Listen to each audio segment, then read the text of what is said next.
Shalom. I'd like to begin the sit down first and foremost by saying Barakatah Yahweh, Ba'ashem Yahweh Shai, Ba'ashem Rakah Kadash, double honors to the apostles and elders of Great Millstone, salutations to the sincere Aki. I'm pushing the truth in all due diligence and sincerity.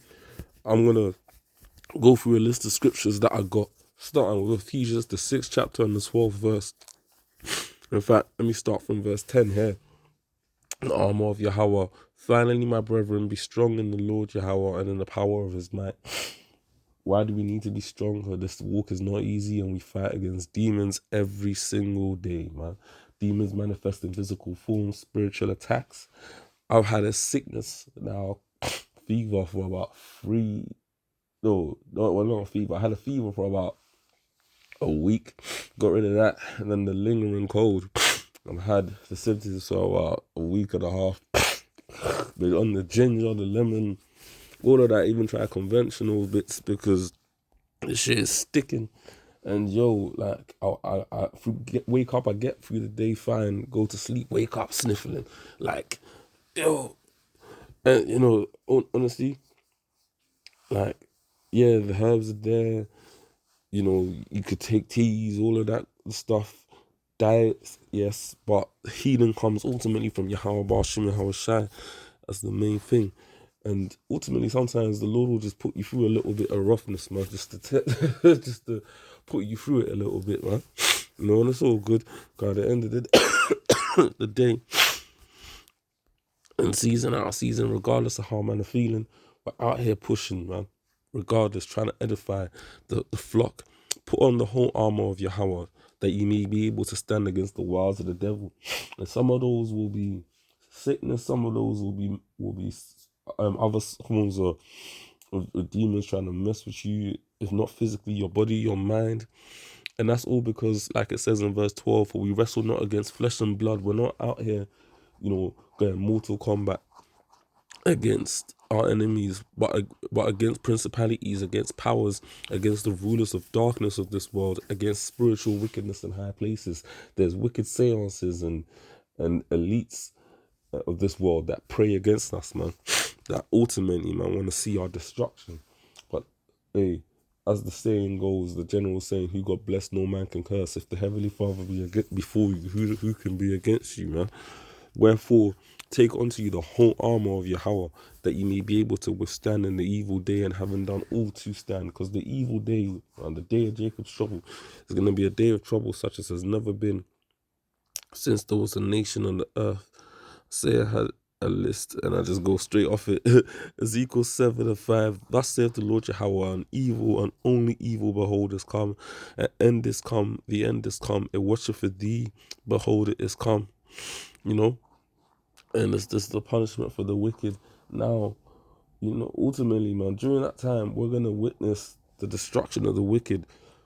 The wicked being Esau, Edom, and also the wicked amongst our people are going to suffer immensely, man. Of course, ultimately, all Israel will be saved, but there's a lot of death that needs to happen, and is going to happen upon the face of this planet Earth, man.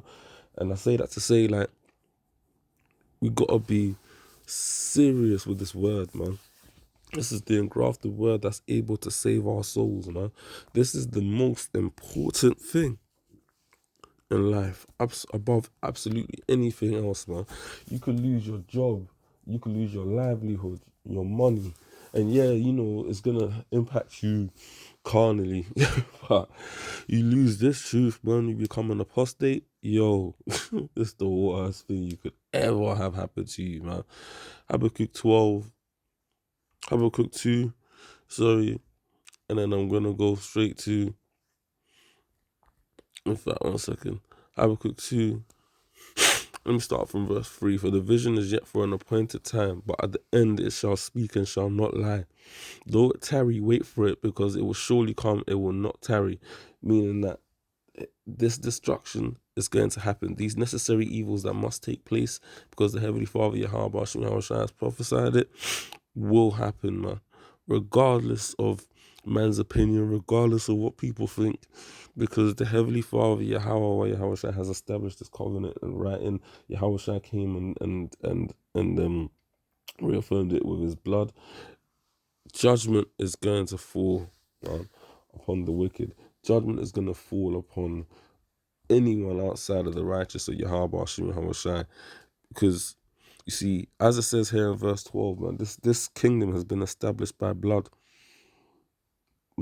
Esau has established this whole kingdom and set up by blood. You saw what they did to Venezuela, for example. They're not even going into the people that they killed over there in order to get Maduro out and ultimately, man, start moving their oil companies in. But on a much bloodier scale, man, they established America by murking off our brothers, the Native Americans, man. You know, Gad Reuben, Issachar caught loads of strays as well. And it's because ultimately they built that establishment by blood. Habakkuk 2:12. Woe to him that buildeth a town with blood and establisheth a city by iniquity. And that's exactly what these devils have been on. And so anyone that's really down with that from our people, man, joining hand in hand with these devils, the Lord's just going to get you killed, man. Because what the fuck are you doing fucking with these devils, man?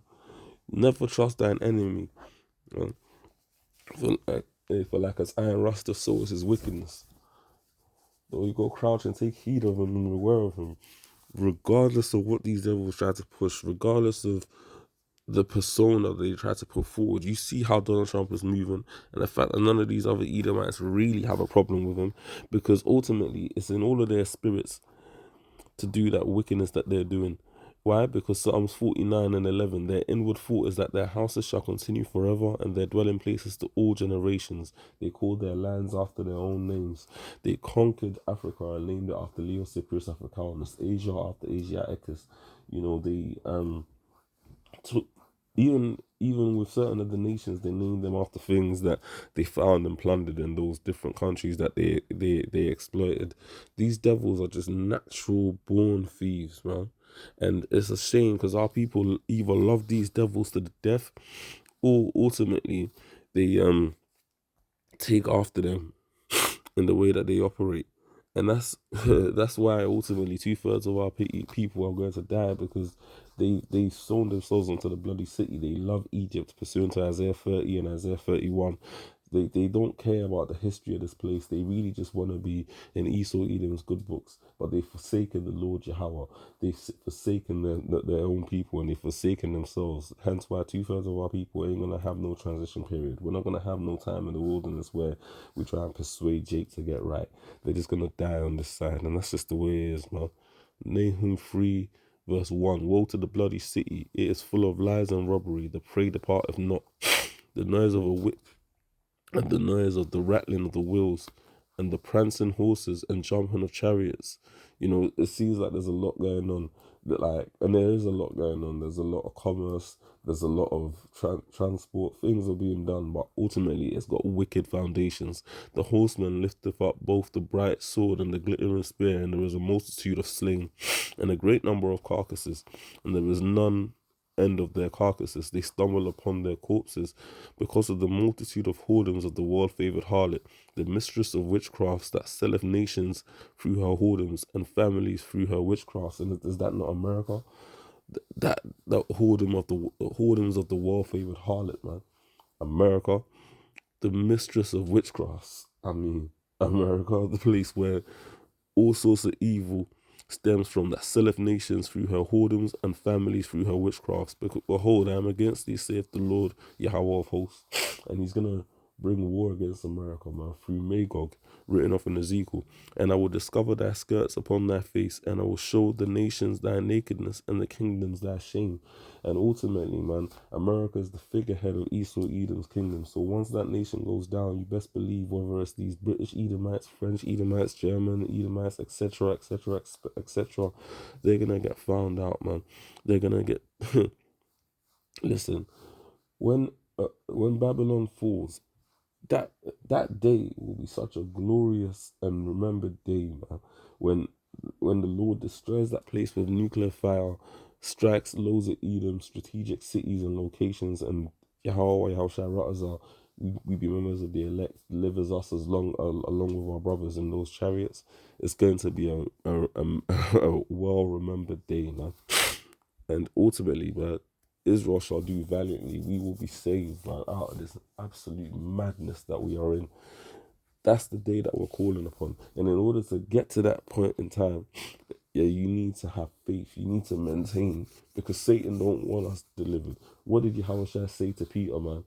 Satan roameth about, like, roughly paraphrasing, like a lion seeking whom he may devour. Man, I have prayed for thee, and when thou art strengthened, pray for thy brethren. Satan don't want us in this truth. He don't want brothers pulling through, man. And that's why we need to sincerely, man, stay fervent for this truth. Stay fully focused. Because, yo, without this truth, man, is all that we got, man. Say that again. This truth is absolutely all that we got, man. It is an absolute necessity, man, that we continue to maintain and have faith, man, because we're gonna be tested, brothers. We really are gonna be tested. All right. So with that, I say, hey, stay faithful, stay firm, stay pushing, brothers, man, and stay in these scriptures, man. This is all we got, man. Real talk. At the end of the day, when push comes to shove, regardless of your job, your profession, all of that other shit, this is really all that we got. Shalom.